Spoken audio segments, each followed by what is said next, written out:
There's a lot of good scenes in this movie, but I'd say the one that comes to mind is when the main character, RJ McCready, has devised a test to identify what the thing is, and he Hmm. does it by tying up all of his colleagues to a couch and tests their blood one by one to see if it reacts adversely. And the one whose blood runs away from the hot wire is the thing. That's And an the slow build and anticipation of that as he goes from petri dish to petri dish was excellent. Love it. ah!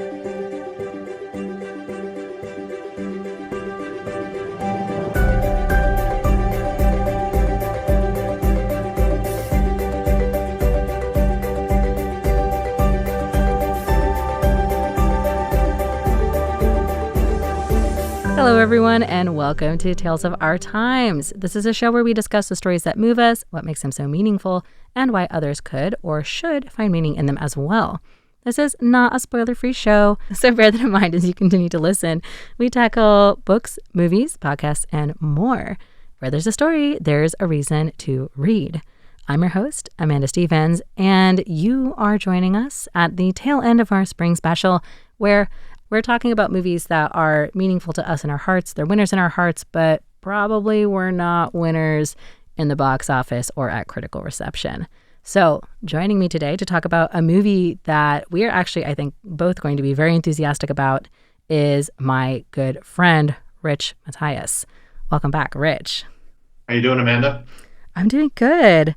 Now, I said this to you right before we started, but I do want to put it in the episode as well that one reason I knew I wanted to try and have you on is because talking to you about the variety of movies that you watch is what inspired this segment. I mean, I'm so happy that you set up a time just for these kinds of movies, just because, I think a lot of movies in our hearts are just wonderful for different reasons or other. We have attachments to them, and a lot of us can appreciate a bad movie as well for being Mm-hmm. equally, if not more entertaining than a good one. So I'm glad you're Yeah. doing it. Although the movie that I've chosen is actually a good movie. Mm-hmm. Well, and then this is also something that we kind of started saying before the show, but like what makes something a B movie is a lot more subjective than it would seem. It's kind of like a lot more basically about vibes. Like, how does it feel to you? Yeah, yeah. It's a little bit like a lot of people will focus on the budget or is it an independent studio or not, or was it Mm-hmm. critically acclaimed or not. And I think those are all good, but also it's very much one of those things of you know it when you see it. Yeah. But before we get into that, though, is there anything you would like to say to introduce yourself? Yeah, I definitely love watching movies and TV shows, mostly because I like storytelling of any kind. So whether it's books, comics, or TV, film, or just somebody who has a good story to tell me, I'm very happy to find myself absorbed into those worlds. In terms of me personally, I've been on your podcast once before. Yeah. I've known you for a few years, so we're just friends, and I'm just happy to talk to you about something that I like. Yeah. Well, I'm really excited to get into this one because this is a movie I know because of the remake. So, what movie have you brought for us to talk about today? The movie that I chose is a 1982 science fiction horror movie called The Thing, directed by John Carpenter. Horror legend John Carpenter. But I found out about this movie because I saw the remake. It is a remake, but it's also like a sequel. So if you've seen the newer one, the thing is that it follows the movie we're going to talk about today. But I think what it does is it's really interesting in the way that it plays off of what happens in this movie. So if you've seen both, you kind of get to see like a fuller timeline of what happens once this creature is released, I guess would be the best word for it. But also, is there anything that you think we should know about this movie before we get into it? Yeah, I think I would want to clarify before anybody listening to this gets up in arms and runs to the comment section Hmm. talking about how The Thing is not a B movie. I Yeah. would agree that it's not really a B movie, but it has B movie elements in that it is in some ways a creature feature. It's very Hmm. isolating in its setting. It Hmm. was panned by critics at the time. It has I wouldn't say reliance, but certainly a huge amount of gore and blood and viscera that Yeah. add to the fear of the movie. And, little props to John Carpenter himself, who has directed several now classic B movies like Right. Halloween and They Live. Hmm. And so I think there's enough connections or B movie adjacents that this one can be kind of snuck into the back door. Right. Well, and I mean, I guess this is also something we can get into later if we have time, but something that I love about horror is I think of horror as being like inherently like countercultural, in that like very few horror movies are ever going to make it to an awards ceremony. They're not necessarily made to do that. They're made to represent fears that people have in the modern day, and they often end up critiquing something. So kind of by that nature, they end up being countercultural often. And I think that that also kind of lends itself to naturally becoming, in one way or another, falling into one of these B category things, even when they are really good movies. But I saw some of the reviews you sent to me about this when you were discussing that, and they were savage. Yeah, some phrases used were like barf bag of a movie, or like people thought it's an over excess of blood and gore, disgusting, made you feel Hmm. sick and nauseous. And I will say the practical effects are pretty impressive and a lot of blood and viscera, but I think that's actually a feature, not a bug. I would agree. I pulled up one of them because it was funny. The words used were foolish and depressing, with actors used, quote, merely as props to be hacked, slashed, disemboweled, and decapitated, finally to be eaten and regurgitated, which is too phony to be disgusting, end quote. Outrageous. Critic credentials need to be revoked. So mean, but and also, in my opinion, so funny. Rich, could you please give us a summary of the 1982 movie, The Thing? Sure. So even pre-credits in The Thing, you have your classic round disc of an alien spaceship flying towards Earth. Hmm. Again, there's a little B movie connection. And then it crashes into Earth, and then you see the title of The Thing. The entire movie takes place in Antarctic research stations. Hmm. And the main character, Kurt Russell, who plays a character named R.J. McCready, is part of an American Antarctic research group. They're just sitting, chilling, killing the time when a dog starts running towards their research station across an empty, icy field, being chased by a Norwegian helicopter Hmm. that is trying to gun down this dog. And in self defense, because some of those bullets stray into their own camp, Yeah. Russell and the team end up having to kill the Norwegian research people that are chasing the dog. The dog escapes into their research station. And Russell, being very, I guess, suspicious about what happened, takes his chopper to the Norwegian station himself, where he finds an enormous excavation site of the spaceship that is shown at the beginning of the movie. Hmm. And it also found some horribly maimed and disfigured Norwegian researchers, including one that has taken his own life in a horrific way. Yeah. And so he rushes back to the US station thinking, what on earth is it that was dug up out of the ice? And as they gets back, things start to go sideways. He Hmm. puts the dog into the kennel with the other huskies, and immediately the other huskies start whimpering as that dog transforms into a absolute Monstrosity. nightmarish creature with Yeah. tentacles and multiple heads, and starts attacking and eating the other dogs. Hmm. And then it escapes through some kind of pipe before everyone can kill it. They hear the dogs and they rush in and they see the monsters Okay, in so there right away. So they right do away, see the it. people are clued in on what they're seeing or what they're dealing with. Yes. Oh, okay. And now they know that it's loose in the research station.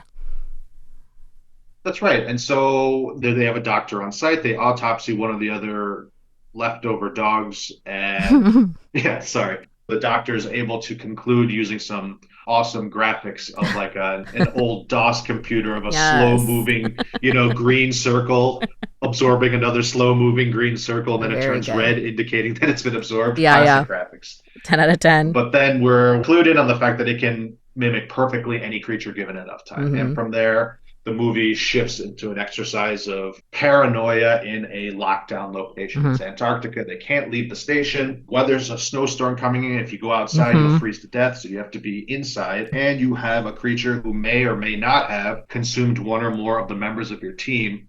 And you don't know which one's which. Well, and that's also So, part of the problem, right? yeah. Because it consumes, it doesn't like leave a body around, it consumes the body. So you have to notice who is never in the same room together anymore once Mhm. this creature just kind of starts going. And of course, they create reasons for characters to be away from one another. I Yeah. thought I saw this. Oh, I went to Let's check on split up. this. Yeah. They're never just staying in the same room together. Why would Exactly. they? They'll No. occasionally find a ripped piece of clothing, like the Hulk was there, and Hmm. that's their Hmm. only evidence that somebody ripped out of their clothing and is now a The thing. thing. Yeah. Hmm.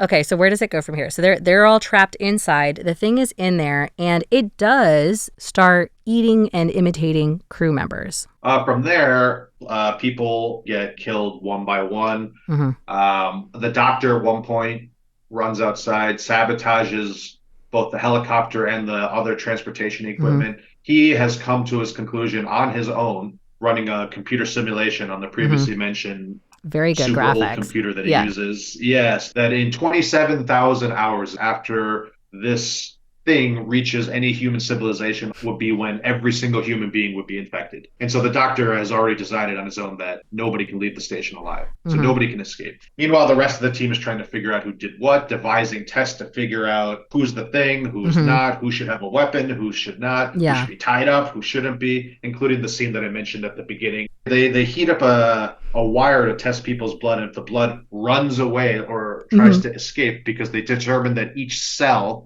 is somehow an independent organism when it Insane. comes to the thing. Sort of like a man of war, I guess. The jellyfish, I mean, where it's Oh, not yeah. that each cell is an independent organism, but it's like one organism that is Hmm. made up of many teeny tiny organisms. Oh, I had no idea that such an animal even existed. Yeah, Now I'm maybe, you know what? terrified. Maybe that's not a very good metaphor if not a lot of people know that. But yes. So anyway, they're like, yeah, so the blood is actually not blood. It's many teeny tiny copycat creatures. It will run away, and it does so. And the reason they found that out is to go backwards a little bit. When they tried to defibrillate a crew member who had fallen unconscious, as the man rubs the paddles to Yeah. defibrillate him a second time, this is very hard to describe, but Yes. his stomach opens up into an enormous maw. And Oh, then when the guy goes to defibrillate him, he bites the man's arms off from the shoulders. uh-huh. And so you have blood spraying both Yeah. from the man's arms, from his now torso, which is gouting blood, Uh-huh. and then also from the giant hole inside the man's stomach that has now teeth in it. And then that man's head Yeah. slowly rips off the body, grows tentacled legs, and tries to run out of the room. Yeah. So going back to earlier about reviews saying a barf bag of a movie that makes you feel sick, it's because of probably effects like this, which again, I personally think are strokes of genius. So, to wrap this up, how does the movie end then? So these people are being picked off one by one. They're being terrorized by the thing. They devise like at least one or two kind of methods they can accurately test for it, but that doesn't necessarily stop it from eating them one by one. Crew gets whittled down to eventually two, the main character, McCready, and another man named Childs, played by the great B movie favorite Keith David. Hmm. And these two are just kind of left staring at each other in a flaming Antarctic research station that they have basically blown up several times over. Yeah. And they just share a drink together, staring at each other, knowing that they're going to die. And it ends with the line, well, how about we just wait here a while and we'll see what happens? And Hmm. there's left a little bit of uncertainty of whether or not one or the other or both might be the thing. But then the movie Oh. ends there. Oh, okay. I thought I knew more about this movie than I did, but now I'm wondering, is the sequel that I was talking about, maybe it's a prequel. And now actually that I'm saying it out loud, the remake is a prequel. I got these events mixed up. Well, I haven't seen the newer make of this movie, so you've actually made me more interested in seeing it. I'll have to watch it perhaps after the podcast. Hmm. I hope you do. I would recommend watching both of them because I really liked the remake, even though they definitely did use a lot more CGI. But what a good ending. Yeah, it's just terrific. What a thinker. Yeah. So, okay, we like this movie, but what do you think was behind its failure, or what did it get wrong when it was released? I think you touched on it earlier when you talked about how horror is never something that's in consideration for, awards or anything prestige related. Hmm. In general, I think the further you go back, probably critically, horror films were just considered low rent, not a thinking film, not Hmm. of anything esteemed, and so probably there's that bias. There is a huge amount of gore and violence and viscera. Some pretty visceral stuff happens in that movie, again, including decapitations and a lot of body horror. I think that's probably has a lot to do with it. Another thing that's funny that happened was, can you guess what other movie related to aliens came out that same year? Was it Alien? No, it was E.T. Oh, So if you can imagine, I had to lean away from the uh, microphone.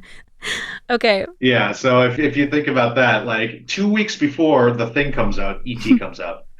So you have perhaps the most lovable alien in film of all time, and he brings broken families together with the power of love. And then Hmm. 2 weeks later, you have the most depressing, awful, dark, bleak Yeah. story of people being torn apart by another alien. And I have to think people were kind of in the halo effect of ET a little bit when they saw the thing. Mm-hmm. Mm-hmm. So that's possible. Even though I first guessed Alien, the thing is definitely much more of like a psychological kind of thriller. Even though it is both a creature feature and a psychological movie that like gets towards like you don't know who to trust. It's like what inspired games like Among Us and other things like that, if that's a familiar touchstone for listeners out there. Yeah, paranoia based any horror is just a good trope. As you said, not knowing who to trust, not knowing who's next, who can you go into a room with together. We Yeah. see this in horror movies a lot, and they just execute it perfectly here. So then, like, we've kind of already started talking about this. So what do you think it got right? Like, to that end, it has, I think, become a cult classic. Like, it's now well beloved.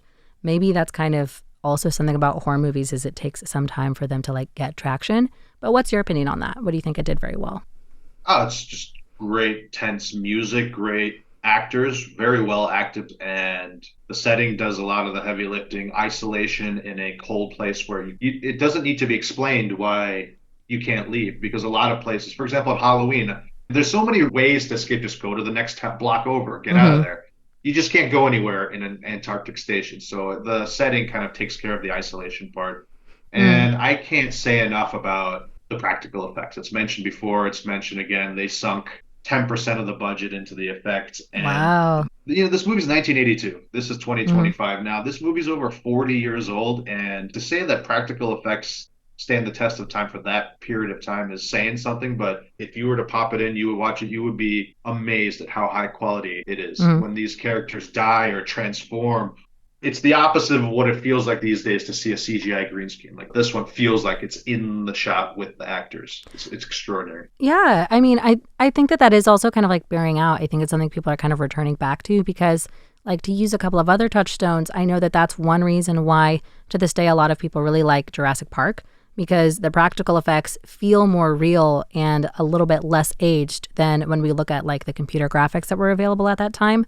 And to do another touchstone, that was one reason why people loved the much more recent movie, The Substance, because that movie also took advantage of like very visceral practical effects to kind of get across the body horror and what you said that makes it feel like it's really just there in the room because it's something people can interact with. You don't have to fake that level of interaction. The Substance's practical effects are awesome too. It's really good. But yeah, that's definitely a good hallmark. There are some directors today, that are still carrying on the tradition of let's try not to green screen it as much, like a Mm-hmm. Guillermo del Toro with really solid makeup design and Mm-hmm. practical effects. I love that. So then, if you were to give the thing a one phrase subtitle, what would you give it? So I'll tell you one of the taglines of this movie. I don't think I can top it, which Mm. is "Man is the warmest place to hide," which is just too Oh, good. oh, oh my God. So I think I just have to give credit to the one they came up with at the time because when I read that, I started laughing. I was like, "That is perfect." That's disgusting. Although Star Wars took notes from. That's true.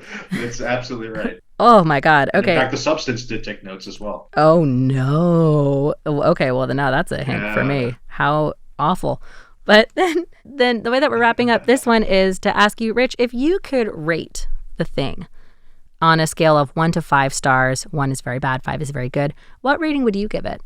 Probably something like 4 or 4.5 out of 5. The critics that said that the actors are a little bit 2D and wooden, I can agree with that. There's not much Hmm. to the character depth, but they play second fiddle to the creature and Yeah. the effects and the fear of it all. So I think it's a terrific movie, and the fact that it stands the test of time over 40 years later speaks to Hmm. how great it is. I think it's a masterpiece of a movie, actually, A 4.5 masterpiece of a movie.